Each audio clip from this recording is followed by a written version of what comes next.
ಈ ರಾಜ್ಯದ ಮುಖ್ಯಮಂತ್ರಿಗಳಾಗಿದ್ದಂತ ಸಂದರ್ಭದಲ್ಲಿ ಇಡೀ ರಾಜ್ಯದಲ್ಲಿ 26,000 ಕೋಟಿಯಷ್ಟು ಸಾಲ ಮನ್ನಾ ಮಾಡಿದ್ದಂತವರು ನಮ್ಮ ಕುಮಾರಣ್ಣ ಅವರು. ಎಲ್ಲ ಮನೆಗಳಿಗೆ ಪ್ರತಿಯೊಬ್ಬ ರೈತನಿಗೂ ಸಹ ಸುಮಾರು ರಾಜ್ಯದ 26,000 ಕೋಟಿಯಷ್ಟು ಸಾಲ ಮನ್ನಾವನ್ನ ಕುಮಾರಣ್ಣ ಅವ್ರು ಮಾಡಿದ್ರು. ಇವತ್ತೇನಾದ್ರೂ ನಮ್ಮ ರೈತರ ಸಂಕಷ್ಟಗಳಿಗೆ ಪರಿಹಾರ ಸಿಕ್ಬೇಕಾದ್ರೆ 2028ಕ್ಕೆ ನಮ್ಮ ಮೈತ್ರಿ ಸರ್ಕಾರದಲ್ಲಿ ಕುಮಾರಣ್ಣ ಅವರು ಮುಖ್ಯಮಂತ್ರಿ ಆದ್ರೆ ಮಾತ್ರ ನಮ್ಮ ರೈತರಿಗೆ ಇವತ್ತು ಯಾವುದೇ ಸಂದರ್ಭದಲ್ಲಿ ಸ್ಪಂದನೆ ಸಿಗ್ತಕ್ಕಂಥದ್ದು, ಪರಿಹಾರ ಸಿಗ್ತಕ್ಕಂಥದ್ದು. ಎಚ್.ಡಿ. ಕುಮಾರಸ್ವಾಮಿ ಅವರು ರಾಜ್ಯದ ಮುಖ್ಯಮಂತ್ರಿ ಆಗಬೇಕು ಅಂತ ಈಗಾಗಲೇ ಜೆಡಿಎಸ್ ನಾಯಕರು ಹೋದ್ ಕಡೆ ಬಂದ್ ಕಡೆ ಎಲ್ಲ ಹೇಳಿಕೆಗಳನ್ನ ಕೊಡ್ತಾ ಇರೋದನ್ನ ಗಮನಿಸ್ತಾ ಇದ್ದೀವಿ. ಜೊತೆಗೆ ಜನರೊಂದಿಗೆ ಜನತಾದಳ ಅನ್ನುವಂತಹ ದೊಡ್ಡ ಮಟ್ಟದ ಸಮಾವೇಶವನ್ನು ಹಮ್ಮಿಕೊಳ್ತಾ ಇದ್ದಾರೆ ರಾಜ್ಯದ ಬಹುತೇಕ ಕಡೆಗಳಲ್ಲಿ. ಹೀಗೆ ಪಿರಿಯಾಪಟ್ಟಣದಲ್ಲೂ ಕೂಡ ಈ ರೀತಿಯಾದಂಥ ಒಂದಷ್ಟು ಸಾರ್ವಜನಿಕರ ಜೊತೆ ಹಾಗೆ ಕಾರ್ಯಕರ್ತರ ಜೊತೆ ಮಾತುಕತೆ ನಡೆಸೋದು, ಸಭೆಯನ್ನು ನಡೆಸೋದು, ಜನರ ಕಷ್ಟಗಳನ್ನು ಆಲಿಸೋದು, ನಿಮ್ಮ ಜೊತೆ ಇದ್ದೀವಿ ಅಂದರೆ ಜನರೊಂದಿಗೆ ಜನತಾದಳ ಅನ್ನುವಂಥ ಹೆಸರಿನಲ್ಲಿ ಜೆಡಿಎಸ್ ನಿಮ್ಮ ಜೊತೆ ಇರುತ್ತೆ ಅನ್ನುವಂಥ ಆತ್ಮವಿಶ್ವಾಸ ತುಂಬೋದ್ರ ಜೊತೆಗೆ ಒಂದಷ್ಟು ಭರವಸೆಗಳನ್ನ ಕೊಟ್ಕೊಂಡು ಓಡಾಡ್ತಾ ಇದ್ದಾರೆ. ಈಗ ಕುಮಾರಸ್ವಾಮಿ ಅವರು ಯಾಕೆ ಸಿಎಂ ಆಗಬೇಕು, ಸಿಎಂ ಆದ್ರೆ ನಮ್ಮ ರಾಜ್ಯದ ಜನರಿಗೆ ಅದರಲ್ಲೂ ರೈತರಿಗೆ ಯಾವ ರೀತಿಯಾದಂತಹ ಲಾಭ ಆಗತ್ತೆ, ಒಳ್ಳೇದಾಗತ್ತೆ ನಮ್ಮ ರೈತರಿಗೆ ಅನ್ನೋ ನಿಟ್ಟಿನಲ್ಲಿ ಒಂದಷ್ಟು ಮಾತುಗಳನ್ನಾಡಿದ್ದಾರೆ ಹುಣಸೂರು ವಿಧಾನಸಭಾ ಕ್ಷೇತ್ರದ ಹರೀಶ್ ಗೌಡ ಅವರು. ಅವ್ರ ಬಾಯಲ್ಲೇ ಕೇಳಿ ಯಾಕೆ ಕುಮಾರಸ್ವಾಮಿ ಅವರು ಮುಖ್ಯಮಂತ್ರಿ ಆಗಬೇಕು ಅಂತ.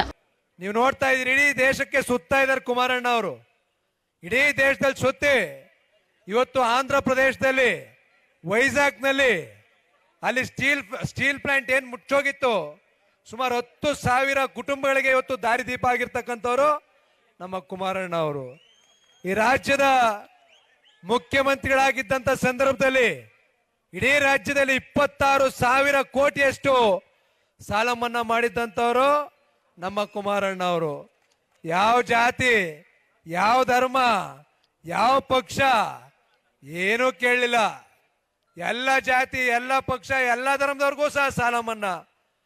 3 ಲಕ್ಷ, 2 ಲಕ್ಷ, 1 ಲಕ್ಷ, 25,000ದಿಂದ ಎಲ್ಲ ಮನೆಗಳಿಗೆ ಪ್ರತಿಯೊಬ್ಬ ರೈತನಿಗೂ ಸಹ ಸುಮಾರು ರಾಜ್ಯದ 26,000 ಕೋಟಿಯಷ್ಟು ಸಾಲ ಮನ್ನಾವನ್ನ ಕುಮಾರಣ್ಣ ಅವ್ರು ಮಾಡಿದ್ರು. ನಮ್ಮ ಮೈಸೂರು ಜಿಲ್ಲೆಗೆ 440 ಕೋಟಿಯಷ್ಟು ಸಾಲ ಮನ್ನಾ ಆಗಿರ್ತಕ್ಕಂಥದ್ದು.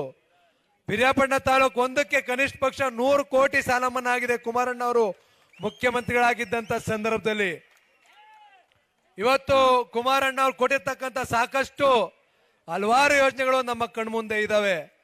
ರೈತರ ಪರವಾಗಿ ಯಾವ್ದಾದ್ರು ಒಬ್ರು ಮುಖ್ಯಮಂತ್ರಿ ಕೆಲಸವನ್ನ ಮಾಡಿದ್ದಾರೆ ಅಂತ ಹೇಳಿದ್ರೆ ಮೊದಲನೇ ಸ್ಥಾನದಲ್ಲಿ ನಿಂತಕ್ಕಂಥವ್ರು ನಮ್ಮ ಕುಮಾರಣ್ಣ ಅವರು.